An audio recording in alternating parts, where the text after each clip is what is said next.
Good morning and welcome to our class. Today we're going to be talking about forward bends. And so I hope that you enjoy the class and we'll get started in just about a few seconds. So forward bends are so incredibly important for a yoga practice, but also for health. Forward bends are excellent to reduce anxiety and to get to a place of kind of a restorative place in your practice. It also really develops your legs, the back of the legs, and how correctly you work with the legs. And so it's such an important posture. I feel like back bends get so much of the hype, and they're so beautiful and flexible that we may ignore forward bends, but they're so important. And so I wanted to just go over a few basic things that are so important when you're starting out your practice of forward bends. And I think these things would really help you develop your practice or enhance a practice that you already may have of forward bends. So the best place to start with your forward bend practice is assessing where you are right now. So, definitely is not a linear practice where you start practicing and it just gets better and better and may get better and then, tighter. And so, it's always assessing where you are and then having certain tools that you can use to work from there. And uh, forward bend, after a forward bend practice, sometimes you get this feeling that your legs are finally alive, and you feel so energized and wonderful and then so much vitality. And so I do recommend putting in the time and um, and doing the practice for forward bends, even if it is 1 week out of the month where you dedicate it to more of the forward bends. If you are organizing your practice like that and you have that kind of schedule, for women, you can do your forward bends during your menstrual cycle. It also really helps relieve pain from cramps, and it's a good way to spend that week of your cycle during forward bends. So it's very beneficial for that, but it's beneficial for everyone in so many different ways. So without any much more of this part of the class, we'll get into a little bit on how to work the upper body and then how to work the legs in forward bends. Okay, so we'll get started and find a comfortable position. And what I mean by that is find a position that you can sit in that your back is not rounded. So if sitting on the floor causes your back to round a little bit or even the lower back, and if it's difficult, then sit on a chair for this or sit on a block. Okay, so we're going to first start out. If you have some weights, use some weights. If not, we'll do this laying down as well. So we're going to um, get some weight bags, and I'm just going to show you. You don't have to do it. You just visually. I'll show you what happens in the front. So come to a comfortable position. And I'm going to sit on a block because sometimes if I'm sitting on the floor, I have the tendency, because of tightness in the leg or in the body, to just round a little bit. And if you give yourself a little bit of a height, just like this, right? If you sit on a height, it allows your sides and the back to be able to sit up straighter. So you're not stiff, but just you're able to lift the chest. You have this freedom to lift the chest. Sitting on a chair here is fine too. Okay, so come to that comfortable position here. Usually the knees are definitely lower than the hips so that you can lift your chest here. And we're going to close the eyes here. So when you start practicing forward bend practice, it can be very intense. And that means it's going to start building a lot of tension in the eyes, the ears, the throat, the belly. It's just going to cause a lot of tension, especially in the shoulders and in the hamstrings. And so, especially while doing forward bends, if these are difficult for you, just remember that we're not going to do this practice in a way that causes more stress. We're going to try to work this practice for a place of releasing. So come to a comfortable position, close your eyes, And then really feel you sitting down on your support. So sit bones down onto the ground or onto your block. And take 2 nice breaths here with your eyes closed.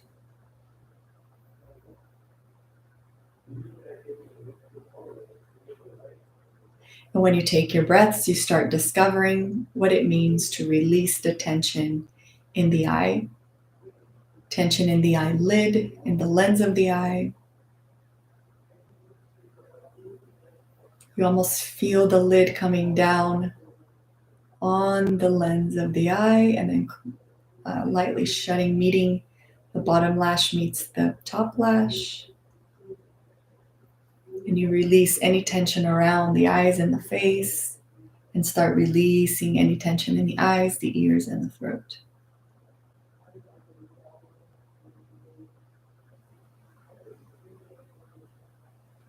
And when you breathe, notice that the chest comes up, and then when you exhale, naturally the chest comes down. So what I want you to do here on the next breath is you're going to keep that softness in the eyes, ears, throat, root of the tongue. And inhale, lift the chest. So if you put your hands on your clavicles here, you can feel that natural lift of the chest. And when you exhale, allow this chest not to drop. So exhale, continue lifting the chest. So when we're folding forward in a forward bend, we're going to keep the lift of the chest here so that the chest is going to keep moving almost as the skin of your chest is moving up and then down behind the collarbones. So to learn this, I'm going to put 2 bags here on my shoulders, and I'm going to show you 2 different ways. Okay, so if you feel a little weight here, you're going to sit straight, sit, with your, posture without curling the back. And without lifting the shoulders here, lift the chest, almost as if it was an inner lift. Sometimes it's nicely described, like if you have these divine hands or these hands that are magical and they could hold your lungs and just lift and keep those, keep that inner lift, that support, that inner support with these magic hands.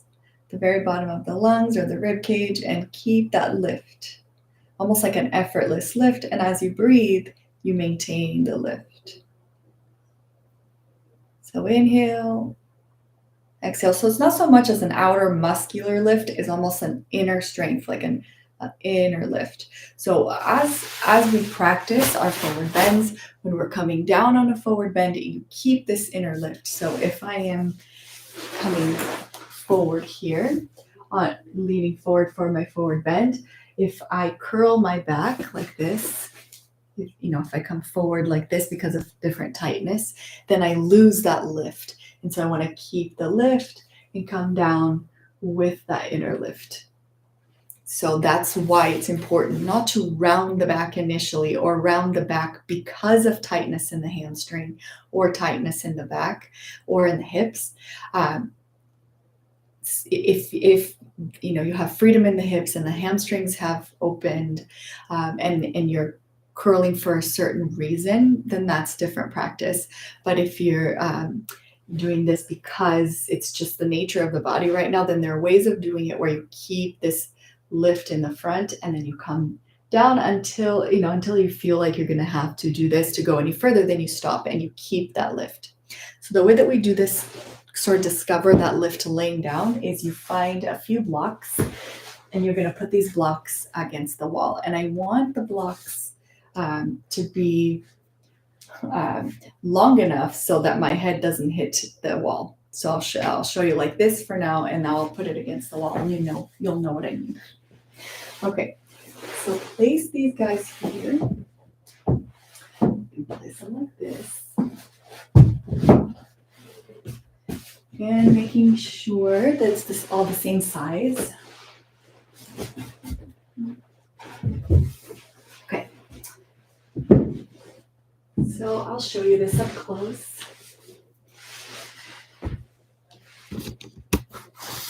Okay, so So what I want to set up here is something that looks like this. And I want to make sure that my head will fit here in the middle, and my shoulders will hit there. So I'll show you what that looks like. Okay, so I'm going to bring my shoulders to these supports here. And the feeling that I want to learn here is that the skin of the back here is going to come down towards my sacrum so that this skin isn't bunching up in my neck.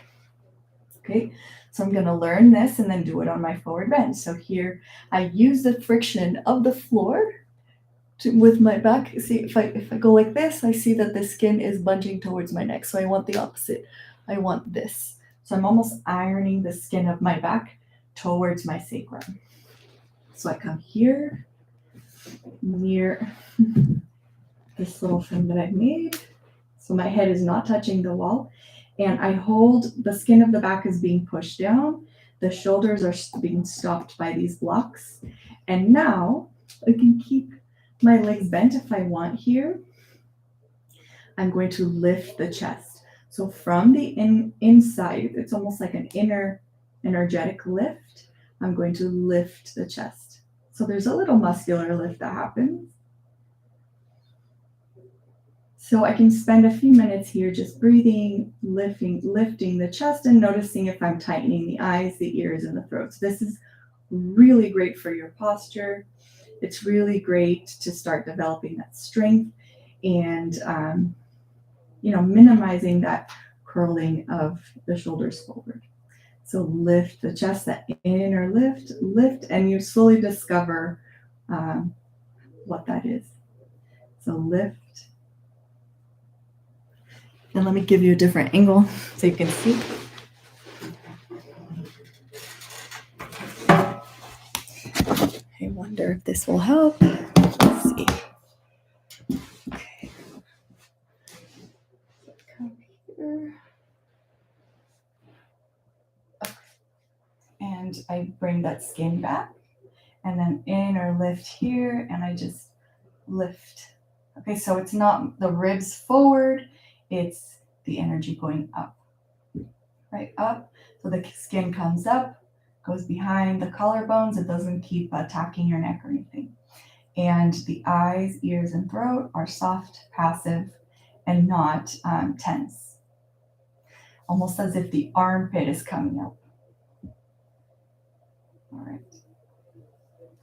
And so take a few minutes and work on this a little bit. It's super important. Okay, let's move this. So that is the starting of learning this movement of the chest coming up. So it's almost like your armpit chest comes up, not the ribs. There's that inner lift, skin of the back coming down. So in forward bends, we start, let's try a forward bend. So I'm going to grab a chair here, and you can use any piece of furniture or a ledge if you have it, so that you can put your legs underneath and you can use this as support when you're starting out. And you can work with a mat or you can work without a mat here. Okay. So when I am setting up for my forward bends, I want to make sure that my knees are very straight. So I'm not bending the knees here. I'm keeping the knees very, very straight. Immediately, what happens a lot of the times is then this happens because there's tightness in the hamstring, and it's can be a very uncomfortable position. So what I'm going to do is I'm going to grab blocks or a nice folded blanket, a stable blanket that's not going to be slippery, and you can sit on the block. And this really helps.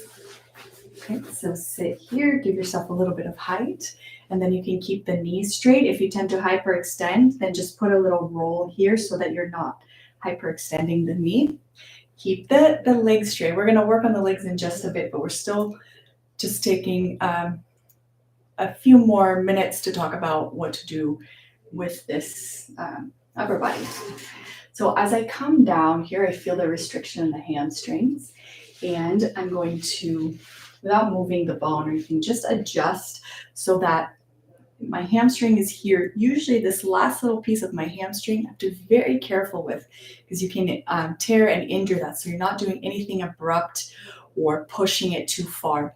However, this last piece of hamstring, these last few fibers here, the attachment of the sit bone and the hamstring, they generally does not stretch. So we want to stretch that part back. And you do that by untucking. So if you're tucked here, meaning if your pubic symphysis is coming forward, right, and causing this kind of unarched back, it's going to be really hard to access that last part of your hamstring. So very carefully, without injuring the hamstring, so that means we do a little bit at a time, we stretch that last part of the hamstring by creating a little bit of an arch in the lower back. Not a super strong arch, okay, just there's a natural arch that occurs there. You want to keep that. But what happens is we flatten that arch because of tightness in the hamstring. And so we just recreate our natural lumbar curve. We don't over arch the lower back. So keeping that natural curve, which is a little bit of an arch in your lower back, you start coming down. And you come down to until where the restriction is strong enough that then you would have to roll. So keep the back straight, keep the lift, and you work here. So maybe you have to rest. So that's see if you can see the energetic difference in my body, right? So you're here and you're here. So there's a difference. So here we use the legs. We make the legs very, very active, and you lift the chest and you remove the tension in the belly, eyes, ears, throat. And right, you can even turn the chair around and use this for the head here. But you don't sacrifice the lift to go further down, because it's just going to take time until the hamstrings open. And as you improve, then you can start going down a little bit further. Okay. And then you stay wherever you find a place where you can stay for a minute. You stay for, you hold the pose for a few seconds, and then a few minutes, and then, more than a few minutes. And so what you want to start noticing is that the skin here of the back, okay, so we talked about the lift of the chest, skin of the back going down.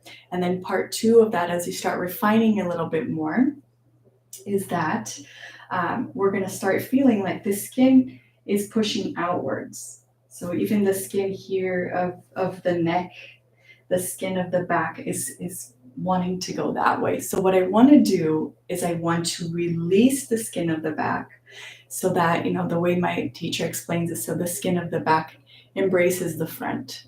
So it's just this gentle releasing of the skin in the back towards the front, the skin of the neck, instead of, wanting to come up, releasing down into the front of the body. So a better way to feel this would be to make sure that your legs are very, very active. So go ahead and grab a block and 2 belts. If you don't have that, I'll just show you what that looks like, so you can at least see maybe a little bit of the changes that happen when you do this. So, okay, one long belt. And I'm going to put this belt, excuse me. Okay.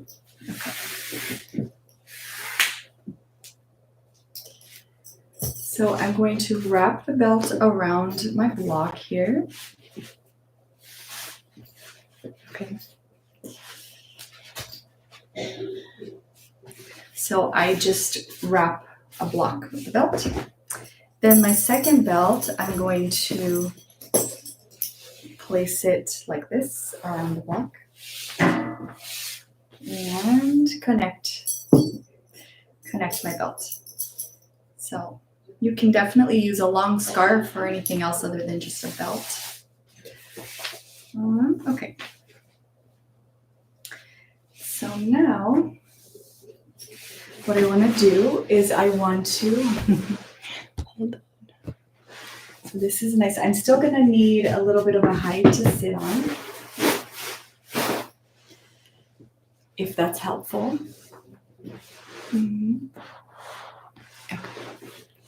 And I'm going to place my feet here in the block. And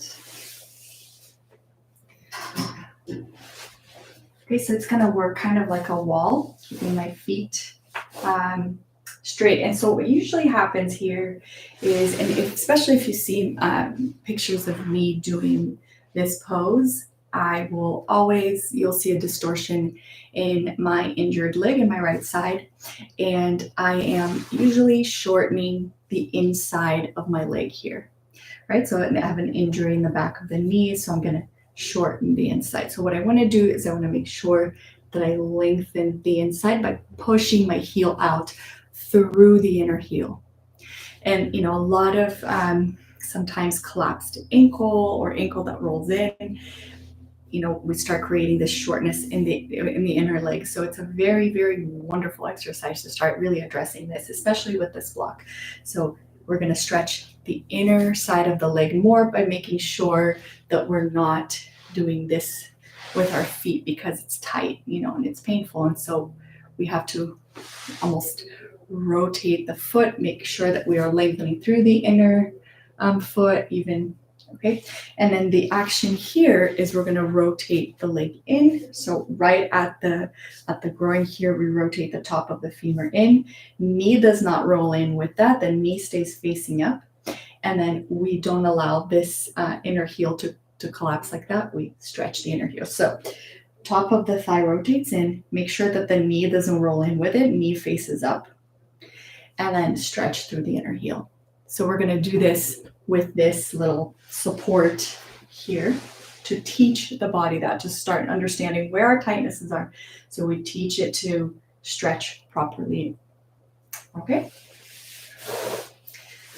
And here we go. So we tighten the belt. Make sure that the belt is not going anywhere around your waist. It's just down here on your hips. And then you straighten the leg. Okay, so then it straightens this. Up a little bit more. So be careful with your sacrum here. If you go down gently to see where it is that you can tighten. So here, once I make my legs very active and I am pushing through the inner heel, I remember that inner rotation here at the top, then I can see how much more freedom I have in coming down into my forward bend because the legs are active and the hamstring is working. So give yourself a little bit more tension if you want. Okay, so stretch through the inner heel, spread the toes, lift the chest. And then start taking a few deeper breaths here. Oh, if you would like to sit on your height, go ahead and use a little bit of height. And you can sit on your height. If you don't need it, then you don't have to use it. Okay, so I put this here sometimes for my head, or I can bring the chair. So have the chair handy because if your hamstrings aren't ready to go all the way down, then you're going to use the chair. So this is what, more often than not, is a great idea to use height. So I'm just going to show it with height. It's kind of messy there. Okay. So use a little height, a little blanket, or this block. So make the legs very active. Make a fist with the legs. Stretch through the inner heel. Lift the chest, and then slowly come down. And you can rest here and work here. So first soften the eyes, the ears, the throat. Push the legs. Make the legs very active. Knees very straight. Inner lift. Skin of the back almost comes to meet the front of the body. Lift the sides of the body. Armpit, chest comes up. And then inhale, exhale if you can, come down a little bit more by extending the sit bones back and not overarching the back, but creating almost a back bend and a forward bend. And you also want to make sure that there's not too much, you're not overarching your back if you have a lot of flexibility here. So if that's what your body does, if it has a lot of flexibility in the lower back, just keep that normal lumbar curve without exaggerating it, but definitely don't round the back. So here, what we're gonna focus on is, actually I think focus is the wrong word, but we're going to soften the eyes, the ears, and throat. Keep the legs very active. Stretch through the inner heel. Give yourself that lift of the chest. And breathe, and make sure you're breathing throughout the pose through your nose. And if you do use something to rest your head in, make sure that that skin of the forehead is going down, that you're not pushing the skin of the forehead up. You're pushing the skin of the forehead down towards the nose and chin. So lift the chest and then allow the skin of the back to descend, come down towards the front of the body.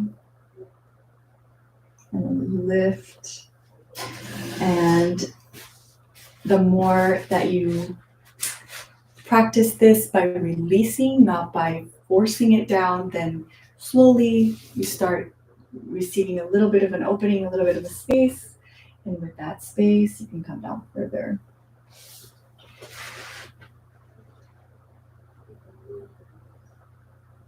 So here is the energy being trapped, sort of coming up. And then here is the release down. And of course, it's not a perfect release, but you can at least see some difference here. If I come down and I'm pretty tight, starting here, I start feeling it really tight. Let's just say if I just round it up because I really want to come down. So this is what the trapped, it almost feels like a little bit forced, and painful. But then if you start releasing, lifting the chest, we can see a difference. So come up a bit, release the skin of the back, skin of the neck.